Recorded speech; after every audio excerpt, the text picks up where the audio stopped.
అందరికీ హాయ్ అండి. ఎప్పుడు ఒకేలాగా ఇడ్లీ చేసుకోకుండా ఇలా డిఫరెంట్‌గా చేసి ఇవ్వండి. పిల్లలు చాలా ఇష్టపడి తింటారు. సమ్మర్ స్పెషల్ సగ్గుబియ్యం ఇడ్లీ అనమాట. ఒకసారి చూసేద్దామా? Welcome back to Sushanti vlogs. ముందుగా ఒక గ్లాస్ సగ్గుబియ్యం తీసుకోవాలి. అది చిన్న సైజు సగ్గుబియ్యం అంటే మనం పాయసంకి దానికి కొంచెం పెద్ద సైజు ఏస్తాం.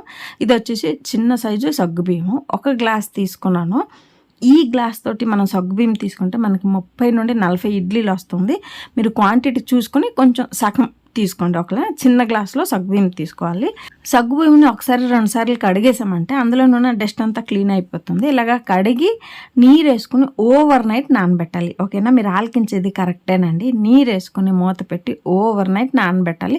మీరు జడక్కర్లేదు, మెత్తబడిపోతుందో ఏమైనా, ఏమీ జడక్కర్లేదండి, గట్టిగానే ఉంటుంది. ఓవర్ నైట్ నానిన తర్వాత తెల్లవారు లేచి చూస్తే చూడండి ఎంత ఎక్కువైంది కదా, కొంచెం ఉబ్బినట్టు అయింది, పెద్ద పెద్ద గింజల్లాగా అయింది. ఇప్పుడు సగ్గుబియ్యం నానిపోయింది. ఇన్స్టెంట్ ఇడ్లీ కాబట్టి నెక్స్ట్ ప్రిపరేషన్ చూసేద్దామా. స్టవ్ ఆన్ చేసి బౌల్ పెట్టి 1 టేబుల్ స్పూన్ ఆయిల్ వేసి ఆవాలు 1/2 టేబుల్ స్పూన్, జీలకర్ర 1/2 టేబుల్ స్పూన్, శనగపప్పు 1 టేబుల్ స్పూన్, మినప్పప్పు 1 టేబుల్ స్పూన్. ఓకేనా?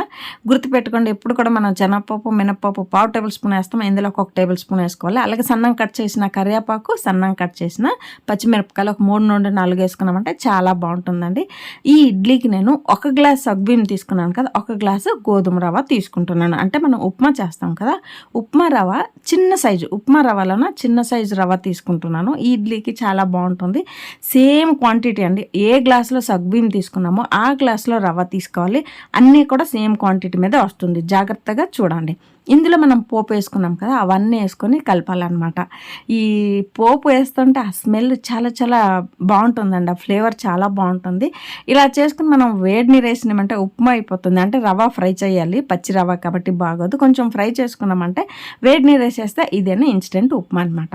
ఇందులో ఇప్పుడు మనం సగ్గుబియ్యం ఓవర్ నైట్ నానబెట్టాం కదా, ఆ సగ్గుబియ్యం వేసుకోవాలి. జాగ్రత్తగా గమనించండి. ఈ క్వాంటిటీ వచ్చి మీకు 30 నుండి 40 ఇడ్లీలు అవుతుంది. మీకు తక్కువ క్వాంటిటీ కావాలంటే అన్నీ కూడా తక్కువ తీసుకోండి.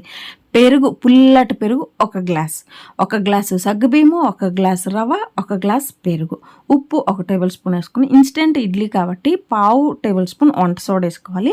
నీరు కూడా 1 గ్లాస్, కరెక్ట్గా చూడండి, నీరు కూడా 1 గ్లాసు. కాకపోతే నేను ఇక్కడ 3/4 గ్లాస్ వేస్తున్నాను. కొంచెం నీరు ఎక్కువ అయిపోతే ఇబ్బంది అవుతుంది కాబట్టి 3/4 గ్లాస్ వేసి ఇంకో 1/4 గ్లాస్ అలాగే పెట్టండి. లాస్ట్ కావాలంటే మనం యూజ్ చేయొచ్చు. ఇప్పుడు ఈ రుబ్బుని అంత మిక్స్ అయ్యేలా కలిపిన తర్వాత ఒక చిన్న క్యారెట్ తురుముకొని వేసుకుంటే కలర్ఫుల్ బాగుంటుంది. అలాగే కొత్తిమీర కొంచెం సన్నం కట్ చేసుకుని వేసుకున్నామంటే పిల్లలందరికీ చూడడానికి ఇష్టపడుతుంది, తినడానికి కూడా ఇష్టపడి తింటారు. ఇలా అన్ని మిక్స్ చేసిన తర్వాత మనకి నీరు క్వాంటిటీ కొంచెం తక్కువలాగా ఉన్నట్టుంటే మనం ఒక 1/4 గ్లాస్ ఎత్తిపెట్టాం కదా, ఆ 1/4 గ్లాస్ నీరు వేసుకోవాలి. ముందే వేసుకున్నామంటే పలసగా అయిపోతుంది. ఎత్తిపెట్టి లాస్ట్లో వేసుకోవాలండి. సేమ్ క్వాంటిటీ అండి. 1 గ్లాస్ సగ్గుబియ్యం, 1 గ్లాస్ రవ్వ, 1 గ్లాస్ పుల్లటి పెరుగు, 1 గ్లాస్ నీరు. ఓకేనా? సింపుల్ అండి. అన్ని ఇంట్లో ఉన్న పదార్థాలే ఒకసారి ఇలా కలిపి అరగంట నానబెట్టాలి. ఊరడానికి వదలాలి. అరగంట ఊరాలన్నమాట. ఇన్స్టెంట్ అన్నా కూడా ఒక అరగంట ఊరిందంటే మనకి ఇడ్లీలు చాలా టేస్టీగా బాగా వస్తుంది. ఇప్పుడు ఇడ్లీ పాత్ర తీసుకుని దానిపైన కొంచెం కొంచెం ఆయిల్ 1 డ్రాప్ వేసుకుని అప్లై చేసుకోవాలి. ఈ ఇడ్లీ చేసి పెట్టారంటే ఒక ఇడ్లీ తిన్న వాళ్ళు 4-5 ఇడ్లీలు తింటారండి. అంత టేస్టీగా చాలా బాగుంటుంది. నోట్లో వేస్తే వెన్నలా కరిగిపోతుంది.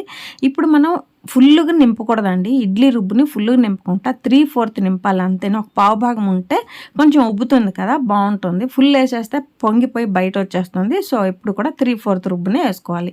ఇలాగ అన్నిటికి వేసిన తర్వాత నేను ఇక్కడ స్టవ్ ఆన్ చేసి నీరు ఒక 1/2 లీటర్ నీరు వేసుకుని బాగా మరగడానికి వదిలాను ఇడ్లీ పాత్రలో. మరిగిన తర్వాత ఒక్కొక్క ప్లేట్ని జోడించుకోవాలి. ఎప్పుడూ కూడా నీరు మరుగుతుండాలి. మరిగినప్పుడు పెట్టించినామంటే వేగం ఉడికిపోతుంది. మూత పెట్టి హై ఫ్లేమ్లో 10 నుండి 15 నిమిషాలు ఉడకబెట్టినామంటే మన ఇన్స్టెంట్ సగ్గుబియ్యం ఇడ్లీ రెడీ అయిపోతుంది. ఓకేనా? ఇడ్లీలు అయ్యిందో లేదో అని చల్లటి నీళ్ళలో ముంచుకొని చేతులలో పెట్టామంటే మన చెయ్యికి అంటలేదంటే ఇడ్లీలు రెడీ అయిపోయింది అని అర్థం. సగ్గుబియ్యం ఇడ్లీలు రెడీ అయిపోయింది. ఇప్పుడు ఈ చట్నీ రెడీ చేసుకుందామా. స్టవ్ ఆన్ చేసి ప్యాన్ పెట్టి 1 టేబుల్ స్పూన్ ఆయిల్ వేసి జీలకర్ర 1/2 టేబుల్ స్పూన్, తెల్లుల్లి ఒక 5-6 రెబ్బలు, ఎండుమిరపకాయలు గుంటూరు మిరపకాయలు ఒక 8 నుండి 10 వేసుకోవాలి. కారం బట్ట వేసుకోవాలి. అలాగే పల్లీల చట్నీ చేస్తున్నాను కాబట్టి పల్లీలు 1 కప్పు వేసుకోవాలి. చట్నీ చాలా బాగుంటుందండి.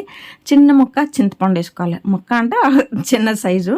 కల్లుప్పు 1/4 టేబుల్ స్పూన్ వేసుకుని అన్నీ కూడా లో ఫ్లేమ్లో ఫ్రై అవ్వాలి. మనకి ఆ వేరుశనగ పప్పు ఉంటుంది కదా, గుడ్లు, అవి బాగా ఫ్రై అయితే చట్నీ బాగుంటుంది. కొంచెం కొత్తిమీర వేసుకుని అన్నీ కూడా లో ఫ్లేమ్లో ఒక 5 నిమిషాలు ఫ్రై చేసినాం అనుకోండి, ఆ వేరుశనగ పప్పులు బాగా రోస్ట్ అవ్వాలి. అప్పుడే మనకి చట్నీ పచ్చిదనం లేకుండా టేస్ట్ బాగుంటుంది. చల్లగా అయిన తర్వాత ఒక మిక్సీ జార్లో అన్నీ కూడా వేసుకోవాలి. వేడివేడిది వేసుకోకూడదు, చల్లగా అయిన తర్వాత వేసుకోవాలి. తగినంత నీరు వేసుకుని ఇలాగా చట్నీలాగా గ్రైండ్ చేసుకొని రావాలి. చట్నీ రెడీ అయిపోయింది. ఇప్పుడు పోపు రెడీ చేసుకుందామా. ఒక బౌల్లో 1 టేబుల్ స్పూన్ నూనె వేసుకుని ఆవాలు, జీలకర్ర, శనగపప్పు, మినప్పప్పు 1/2 టేబుల్ స్పూన్ వేసుకుని హింగు కొంచెం వేసి కరివేపాకు, ఎండుమిరపకాయలు వేసుకుని పోపు రెడీ చేసి మనం రెడీ చేసిన చట్నీ మీద వేసుకుంటే చూడడానికి బాగుంటుంది. తినేటప్పుడు ఆ పలుకుల్లాగా దొరికి చట్నీ కూడా చాలా టేస్ట్గా ఉంటుంది. కొబ్బరికాయలు లేకపోయినా టెన్షన్ లేకుండా పల్లీలు చట్నీ చేసుకొని తినొచ్చండి. చట్నీ రెడీ అయిపోయింది. ఇడ్లీలు కూడా చల్లగా అయిపోయింది. చల్లగా అయిన తర్వాత తీస్తే ముక్కలు ఇరక్కుండా పాత్రకి అతుక్కోకుండా బాగా ఇడ్లీలు వస్తాయండి. చూసారు కదా సగ్గుబియ్యం ఎలా కనిపిస్తుంది. ఈ ఎండాకాలం ఇలా సగ్గుబియ్యం చేసుకుని తిన్నామంటే మన ఒంటిని సలవ పెడుతుంది, మన కడుపు కూడా చల్లగా ఉంటుంది, అలాగే మన ఆరోగ్యం కూడా బాగుంటుంది. ఇలాగ సగ్గుబియ్యంతో పాయసం, సగ్గుబియ్యం పాయసం, సగ్గుబియ్యంతో ఉప్మాలు, సగ్గుబియ్యం ఇడ్లీలు ఏదైనా సగ్గుబియ్యంతో చేసి తినండి, కడుపు చల్లగా ఉంటుంది. మా శిరీష ఇడ్లీలే ఇష్టపడదు, అసలు 1-2 తినేదే కష్టం. అలాంటిది 6 నుండి 5 తిన్నది, 5-6 ఇడ్లీలు తిన్నది. దృష్టి పెట్టకూడదండి, ఓకేనా. 5-6 ఇడ్లీ తిన్నా అంత టేస్ట్గా ఉన్నది అనమాట. మీరు కూడా ఇలా చేసుకుని చట్నీతో తిన్నారంటే చాలా చాలా బాగుంటుంది. మసాలా ఇడ్లీ, సగ్గుబియ్యం మసాలా ఇడ్లీ సూపర్గా ఉంటుంది. పిల్లలు కూడా అందరూ ఇష్టపడి తింటారు. ఈ సమ్మర్ హాలిడేస్లో ఇంట్లో పిల్లలు ఉంటారు కదా, ఏదైనా డిఫరెంట్ కోరుకుంటారు, డిఫరెంట్ ఫుడ్ కావాలి అని. పిల్లలకి ఆట పాట ఫుడ్ ఇదే ఇంపార్టెంట్ కాబట్టి ఇలా చేసుకునివ్వండి, చాలా ఇష్టపడి తింటారు. మీకు ఈ సగ్గుబియ్యం ఇడ్లీ వీడియో నచ్చినట్టయితే like, share and subscribe to Sushanti vlogs. ఓకేనా, అందరికీ బాయ్.